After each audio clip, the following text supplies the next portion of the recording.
Біздер бүгін мына китайский инкубаторға комфорт Janol дейді 48-96 екі этажы болады.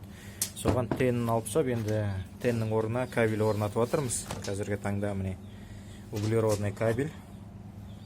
Соны жалғап, қазір полностью былай решеткаға жасап бітіреміз. Сосын біткен соң тағы да бір көрсетеміз.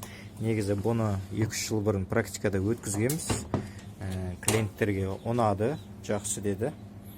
Соны қазір осындай равномерно болу үшін температурасын осындай кабель орнатып жатырмыз. Углеродный кабель. Мына жерде біздің жағдайда қазір 66 омдық, 33 омдықта болады. Мына теннің орнына.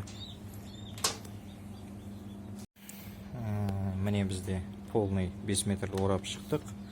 66 омнан енді міне шаш, яғни волокно. Углеродный дейді.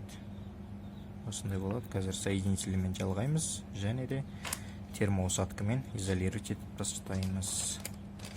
12 вольтқа өзінің питаниясын қалдырдық, тенін тестировать етеміз. Так, мына жерде біздер шнурды қойдық. Қазір температура 38 көрсетіп тұр. Датчиктер бізде 37,9, средний температура 37,8. Мысалы, бірінші датчик 38 көрсетіп тұр, екінші датчик 37,8, үшінші датчик 37,9, 38, 38.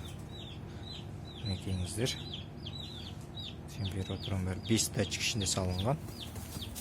Қарасаңыздар. Осындай 5 датчикпен қазір тексердік. Кабельді бұлай орадық. Мінекейіңіздер.